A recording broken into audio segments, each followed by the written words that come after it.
que é o humano para a filósofa Hannah Arendt?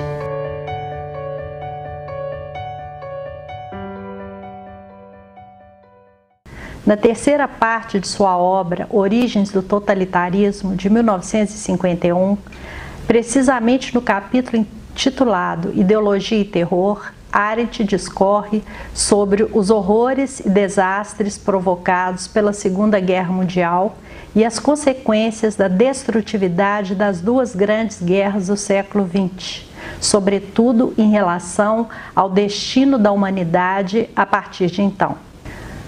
Ela afirma que depois destas catástrofes, tornou-se necessário recolocar as seguintes questões: o que é vida? O que é humano? O que é vida humana? Importante lembrar que um tema se torna uma questão para o pensamento quando estamos na iminência de uma ruptura ou de uma perda daquela categoria. Assim, o que é humano precisa ser repensado a partir do momento em que já não sabemos mais o que é humano. Porque as categorias da tradição não se encaixam mais quando tentamos usá-las para compreender as realidades do nosso tempo. Sendo assim, a pergunta sobre o que é humano se reapresenta com urgência, tanto para a filosofia como para as ciências humanas, de uma maneira geral. Torna-se imperativo recolocar a questão: existe uma natureza humana, algo fixado, universal? Melhor dizendo, existe o homem como paradigma abstrato e universal, algo fictício? Essa questão passa a persistir e a insistir para Arendt. Em 1958, em sua obra A Condição Humana, ela recoloca essa indagação a partir do viés de uma fenomenologia das atividades humanas. No primeiro capítulo, ela já estabelece a distinção entre natureza humana e condição humana. Para ela, a questão sobre a natureza humana é insolúvel para o próprio homem, tanto em seu sentido psicológico individual, como em seu sentido filosófico geral. Algumas ciências tentam responder o que é o homem, pois o estudam como estudam qualquer coisa dotada de qualidades naturais. Mas tais respostas são sempre parciais, pois aquilo o que é o homem, que é o sujeito do conhecer, jamais poderá tornar-se objeto do próprio conhecimento, o que implicaria a necessidade de ser simultaneamente sujeito e objeto. Para Arendt, eu cito, nada nos autoriza a presumir que o homem tem uma natureza ou essência no mesmo sentido que as outras coisas têm. Arendt fundamenta seu argumento sobre a impossibilidade de conhecer uma natureza humana em Santo Agostinho, que foi para ela o primeiro a levantar a chamada questão antropológica na filosofia. Santo Agostinho estabelece a distinção entre as questões: quem sou? E o que sou? A primeira é feita pelo homem a si próprio, e a resposta que se dá é: és um homem. E a segunda é dirigida a Deus: o que sou? Qual é a minha natureza? Assim, a questão da natureza do homem é uma questão teológica, tanto quanto a questão sobre a natureza de Deus. Ambas só podem ser resolvidas dentro de uma resposta divinamente revelada.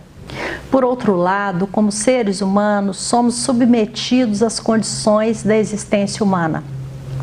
A vida, a natalidade e a mortalidade, a mundanidade, a pluralidade e a terra. Mas essas condições jamais podem explicar o que somos ou responder a perguntas sobre o que somos, pela simples razão de que jamais nos condicionam de modo absoluto. Dessa forma, se há algo que o homem pode afirmar quanto à sua própria natureza, é que ele é um ser condicionado.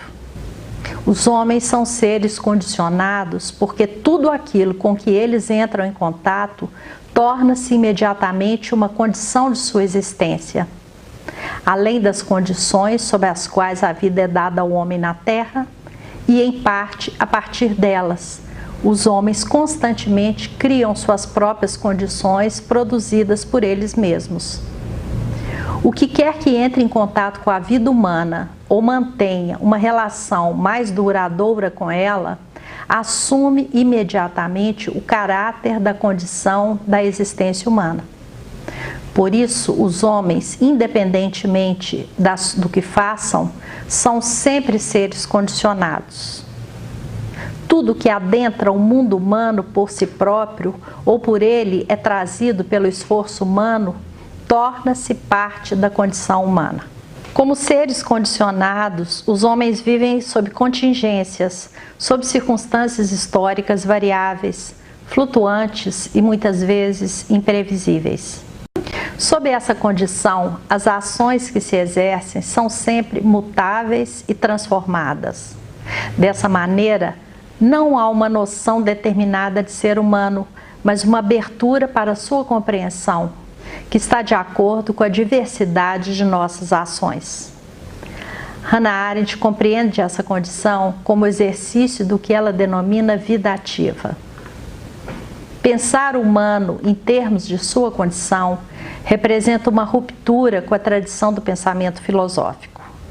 Desnaturalizar o humano significa também uma abertura para a sua liberdade, para o seu papel de iniciador, inventor e autor do mundo.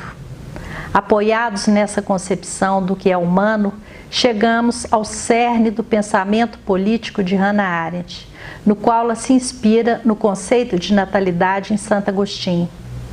Na Cidade de Deus, ele diz: o homem foi criado para que houvesse um começo, e antes dele ninguém existia.